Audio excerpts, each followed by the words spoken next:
From the Russian side, I don't think the economic factors were primary. They were threatened by NATO's expansion and really planned to attack the Russian-speaking areas of Ukraine. So I think Russia's calculations were simply military. The West's calculations were quite different.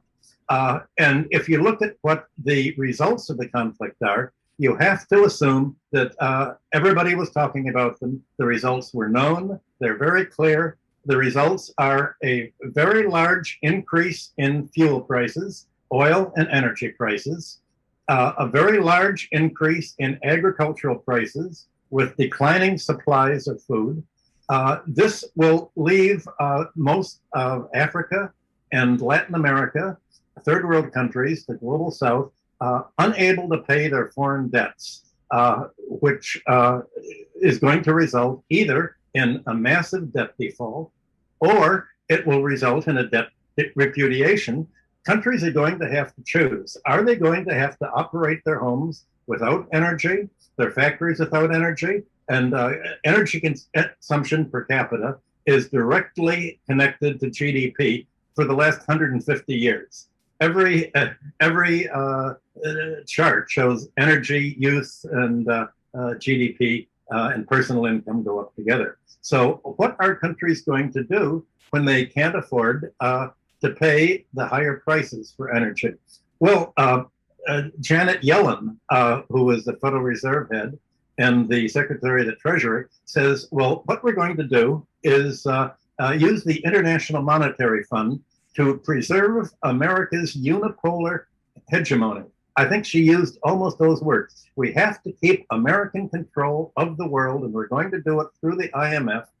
And that means, in practice, using the IMF to create special drawing rights, which will be sort of like free money, the bulk of which will go to the United States to support its military spending abroad for all of this huge military escalation. And it will enable the IMF to go to countries and say, we will help you pay your debts and not be foreclosed on and get energy. But it's conditional, unusual conditions. You have to lower your wages. You have to pass anti-labor legislation.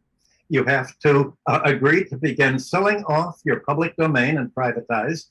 The energy and food crisis caused by the war, the NATO war against Russia, is going to be used as a lever not only to push privatization, largely under control of U.S. Investors and banks and financiers, but it's also going to lock countries into the U.S. orbit all the more, both the global south and especially Europe.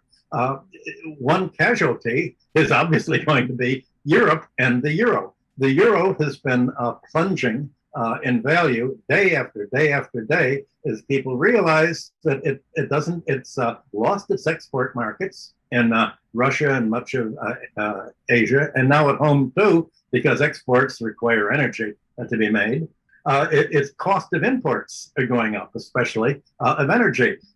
It's agreed to use, I think now $3 billion to build new port facilities to buy U.S. natural gas, liquefied natural gas, at 3 to 7 times the price it's paying now, which will make it almost impossible for German firms to produce fertilizer to grow crops in Germany. The euro's plunging. The largest plunge of all has been the Japanese yen, because Japan imports all of its energy and most of its food, and that's keeping its interest rates very low in order to support the financial sector. And so the Japanese economy is being sacrificed and squeezed.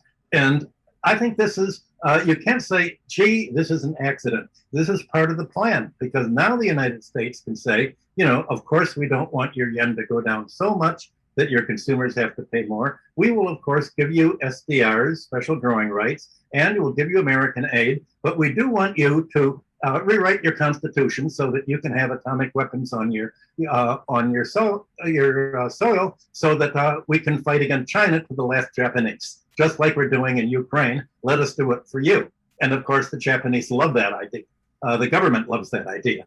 They love sacrificing the population, which is what they've been doing ever since the Plaza Accord and the Louvre Accords of the 1980s that basically wrecked the Japanese industrial economy from a huge upswing to just mass shrinkage. So those are the economic effects of the war. And it's in the newspaper, you'd think the war is all about Ukrainians and NATO fighting Russians. And it's really a war by the United States to use the NATO-Russia conflict as a means of locking in control over its allies and the whole Western world, and in Janet Yellen's words, reestablishing American unipolar power.